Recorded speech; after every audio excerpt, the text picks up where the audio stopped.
Welcome to Blue Glasses Math. In this podcast, we will explore how our self-perception as math teachers and learners influences our approach to life. Whether you identify as a math enthusiast or not, this podcast is for you. Are you a teacher, a parent, a school administrator, or a student? Join me as we shift our perspective on what it means to be a math person. Let's take a look.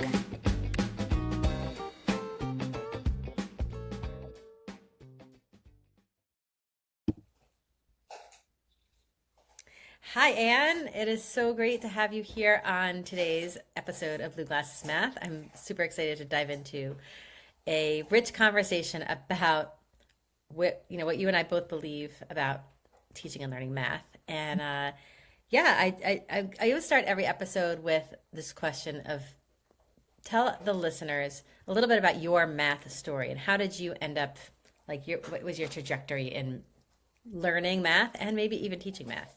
Mm. So I did not love math so much when I was a young learner. One of my report cards in middle school, I still have it, said, Anne is not interested in math. That was the comment. And that was true. I had a very traditional upbringing and I don't know, I actually didn't love learning when I was young either. I just didn't really connect with any of it. And it was something that came to me later in life.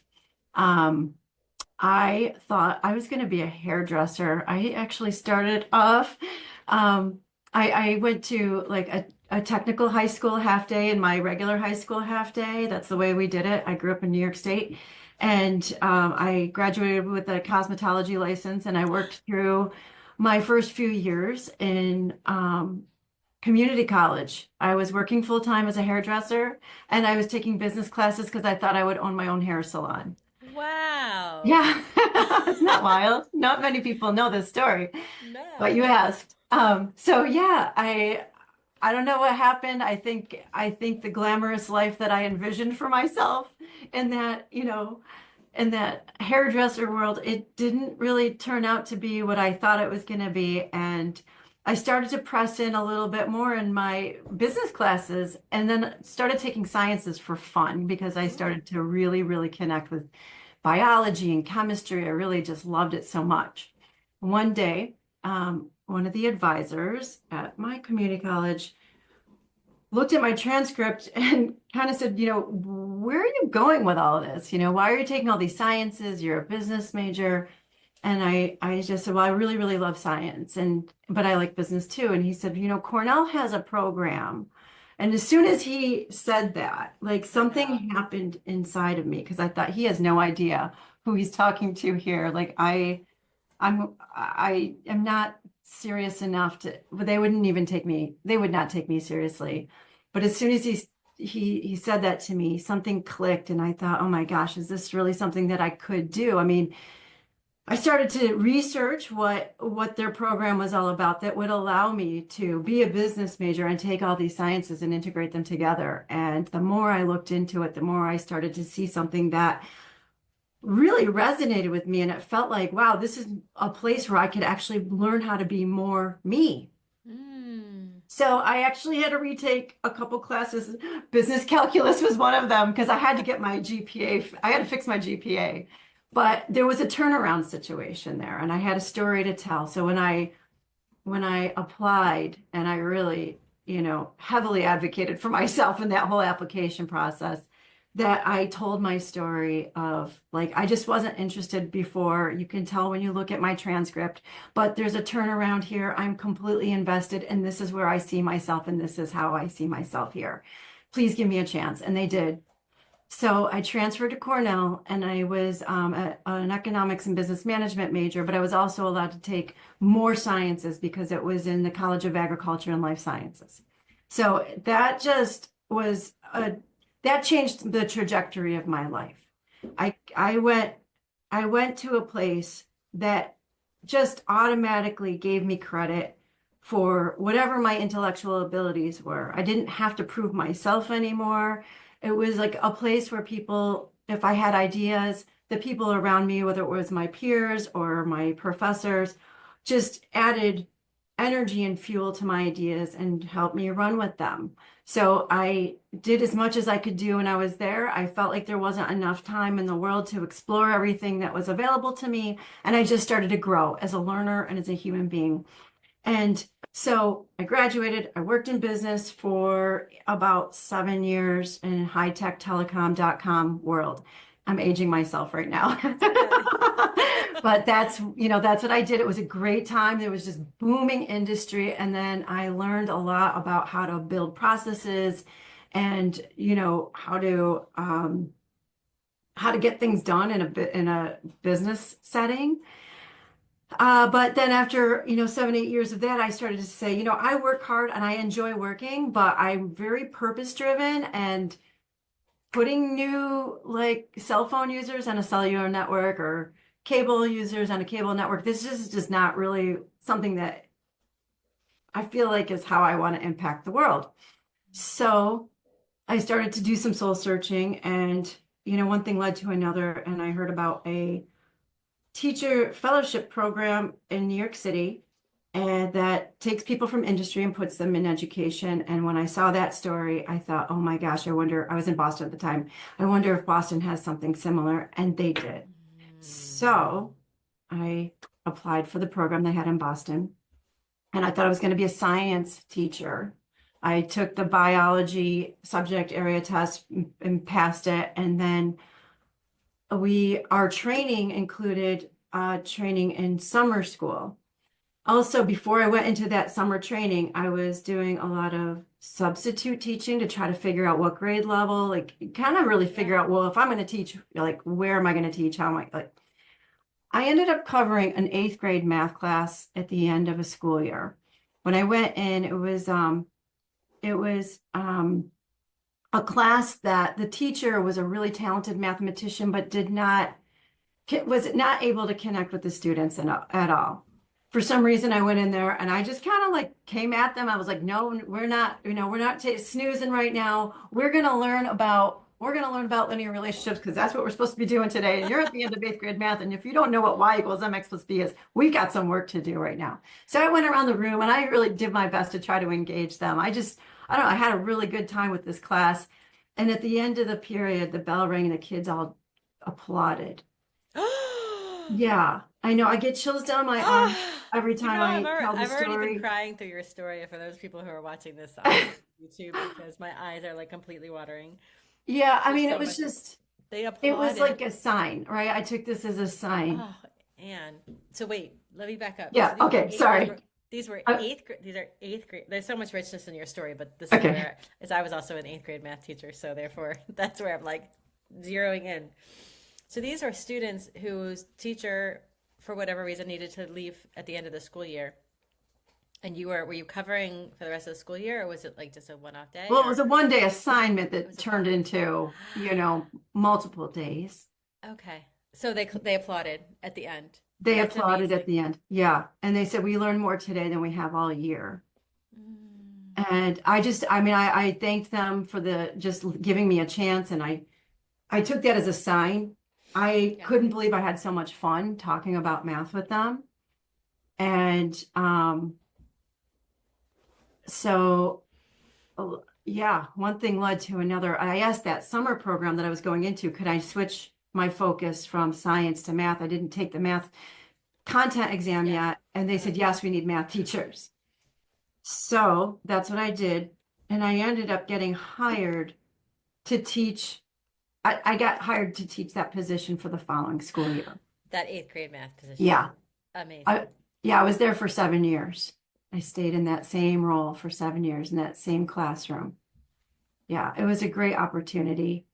Um, but that's just when you ask me about my math story, it's like I know if I'm too long-winded, we can No, edit you're a good. lot out, but You're good. You're good. because it's like, but wait, there's more. So one of the risks of becoming a teacher, especially in a state like Massachusetts or in New York, you have to have your master's degree in order to teach. Mm, And I only had my bachelor's degree, and a master's degree was going to cost me a lot of money at the same time that I'm taking a huge pay cut to come yeah. out of a business job, a Yes. job in industry, Yes. to go into the teaching profession. So I wasn't sure how in the world I was going to maintain, paying rent in Boston, but then also try to find a master's, like, how am I going to fund a master's degree program? You have 5 years to do that. But I just figured I'm going to take this as it comes because it really felt like a meant to be kind of path. So in my first year teaching, later in the year, the math department chair came into my classroom and she said, "Ann, you still need to get your master's, right?" And I said, "Yes." She said, "Well, our school is getting involved with this huge grant, involves Boston University, and part of that grant is going to fund some teachers' master's degrees at BU." And I was like, "Sign me up!" Like, Where do I sign? how can I do this? So I applied for Wow. the program, and I was in the first cohort of this program. And the program was written by mathematicians, and it was designed to teach math teachers a deep understanding of the mathematics that we teach. So it was based in number theory, and we had two math research experiences that we had to do ourselves. It was an incredibly intense program that spanned 2 school years. Well, it was summer, school year, summer, school year, summer. So 3 summers and 2 school years. And the summer program is called Promise for Teachers. It's a immersive math experience that's 6 weeks long, and it's all day, every day math In the summer. in the In the summer. summer. Yeah. Yeah. So 3 summers of that. And then, like, regular math, um, courses at night, after full day teaching, you know what that's like. Ugh. So it was tough, but it changed me, and it tore down this like understanding of what math is and how we as humans should be relating to math, and rebuilt an entire new framework in my mind and kind of like in my whole being. Like when we talk about how students see themselves as math people, I had a transformative experience that I went from being someone who didn't see myself as a math person to now I call myself a mathematician because that's how much I love math and that's how much of a part of me it has become.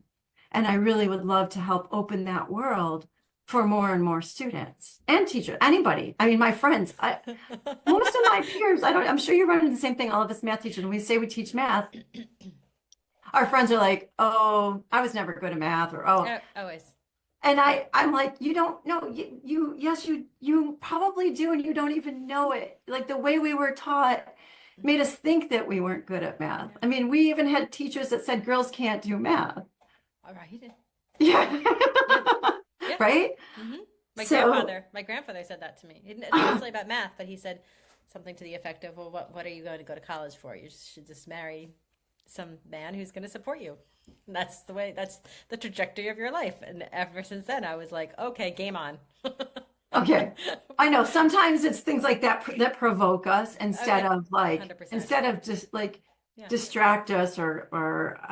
I just like you send us down the wrong path. It's like that thing that provokes you. Oh yeah. Yeah, Yeah. I've had, you're right. There are a few times where those people who said, "Well, you can't do that. You'll never get into that school. You'll never be able to do that." And it's like, you want to make a bet, right? You Yeah. take that on as kind of like this thing Yeah. Yeah. to 100%. fuel you. Okay, so you said so many things. I I guess, jotted. right? I'm looking down at my notes. I jotted some things. No, this is great. So, like, you started off this conversation with you didn't connect with learning, and now come full circle. You are in a position where you, I believe, help people connect with learning so deeply. And I think it's because of all of your story that you told, because you had the opportunity to do just that. And you said something a minute ago about it changed the way of my being, or changed the way that you right that I heard somebody say, and this is, it's like it's who we are as people, Mhm. right? But it's the experiences that we get the honor of seeing and experiencing, I can't think of another word, that help us to have that being kind of develop over time. And so you went from somebody who doesn't connect with didn't appear to connect with learning, probably. Well, why do you think you didn't connect with that learning?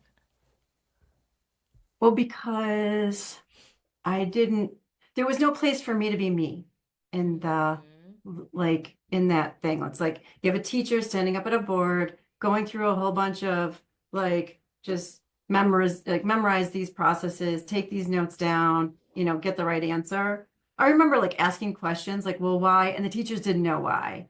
And they would almost get mad at you, right? If you ask why.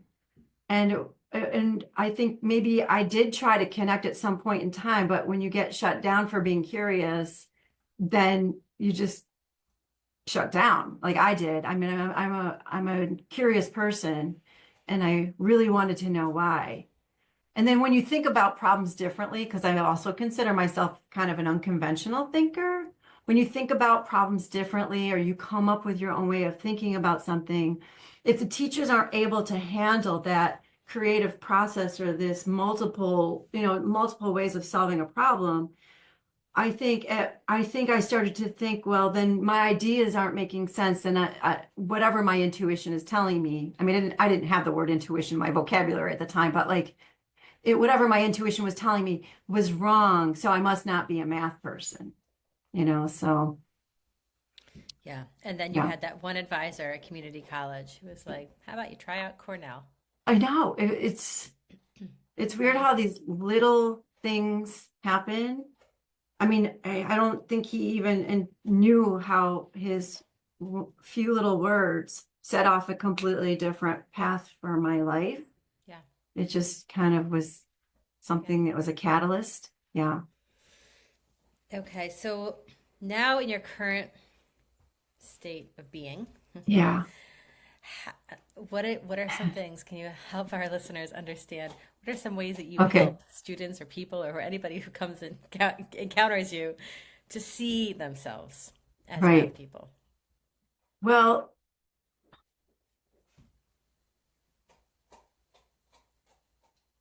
I mean, okay, so who am I thinking of right now? Teachers or am I thinking of students?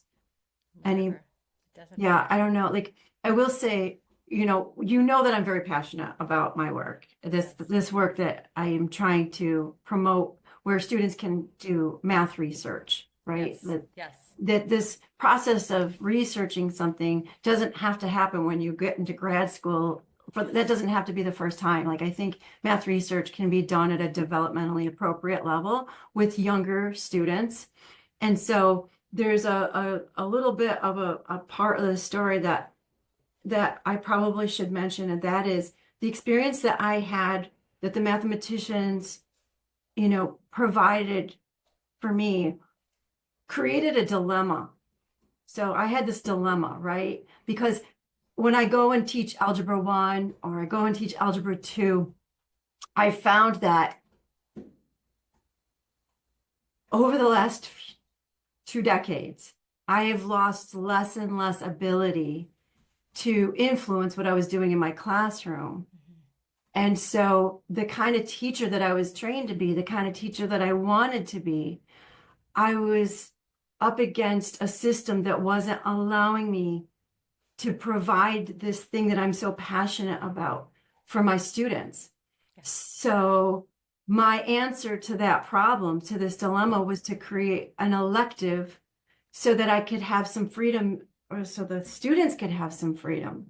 I remember feeling jealous that like my friend who teaches robotics was doing all this fun creative work and the kids were just really excited about the work that they were doing.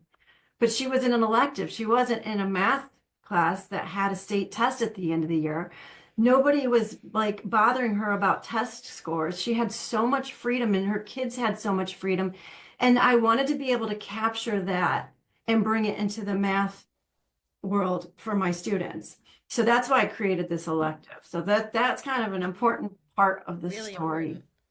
Really Yeah. important because it sounds like you're trying to, okay, so maybe those students, as you went along on your career, maybe they were applauding, but maybe not, right? Like it was more of, you don't, okay, trying to fit into a box, but yeah, okay. Yeah, I mean, I would Not, say yeah, and that those were different times. I feel yes, like, we're talking about early 2000s. We as math teachers had at least, I was teaching in a different state at the time, but I felt like we had more freedom. I had more agency and I could provide more agency to my students then because we we had more agency. I mean, we did have the pressure.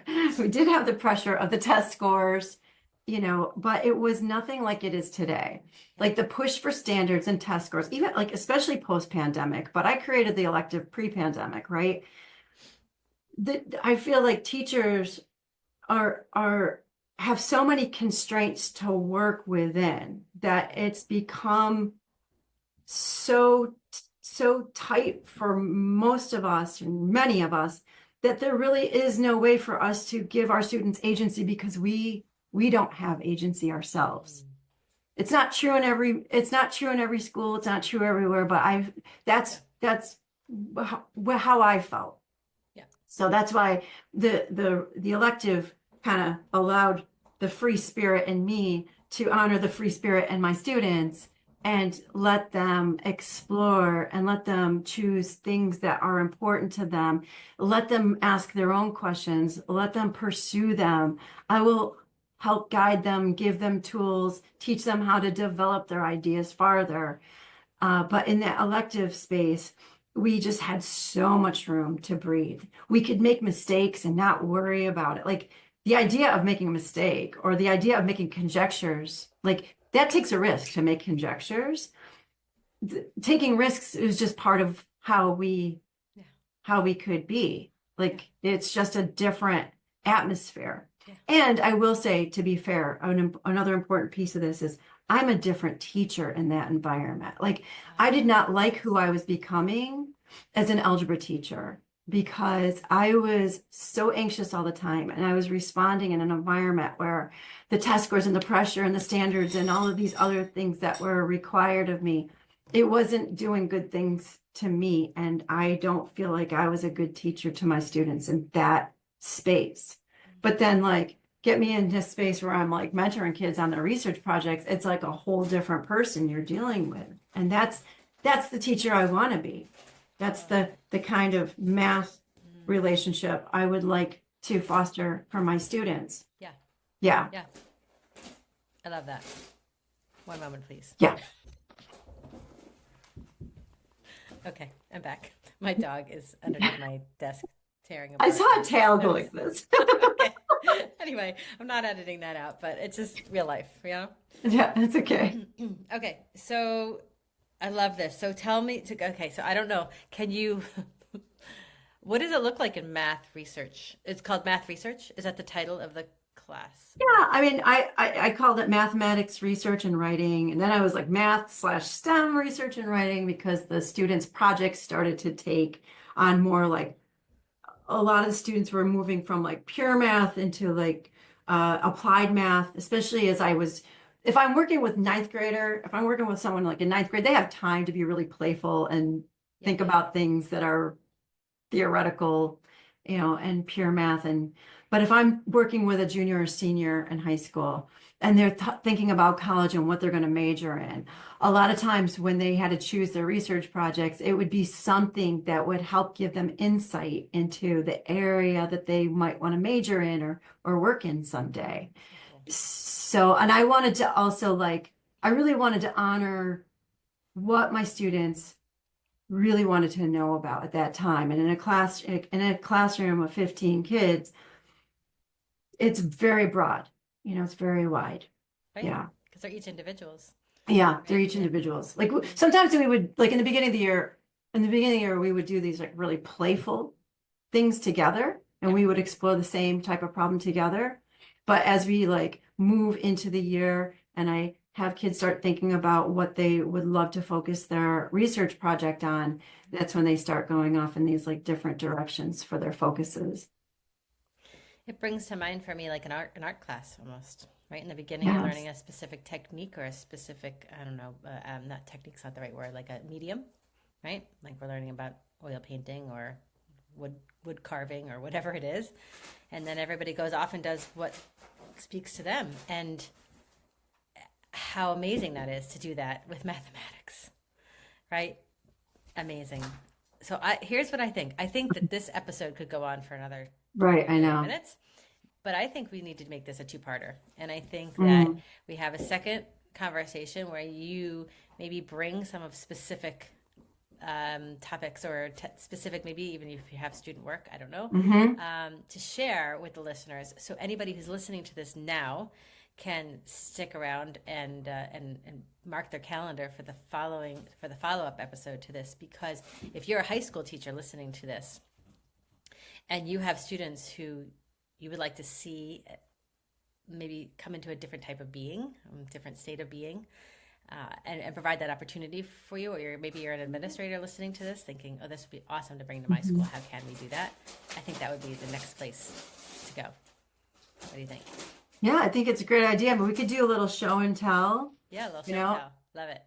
And for all the free spirits out there, I mean, if you feel like you need a space to break out in your creativity around teaching math, like, there's some ideas that could come up that might help get some teachers thinking about new ways to do this. And I would love to connect with anybody who wants to pursue these ideas or has. Awesome. Yeah.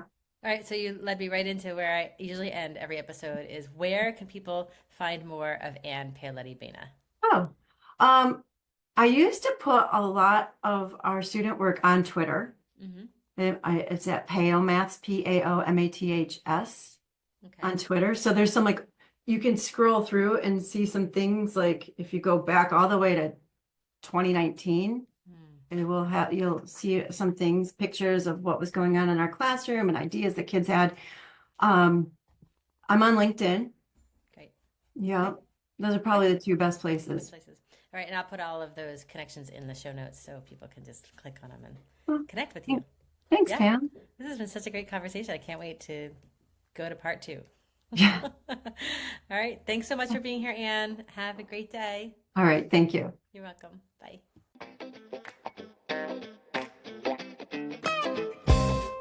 I'm Pam Brett. Thank you so much for joining me on this episode of Blue Glasses Math.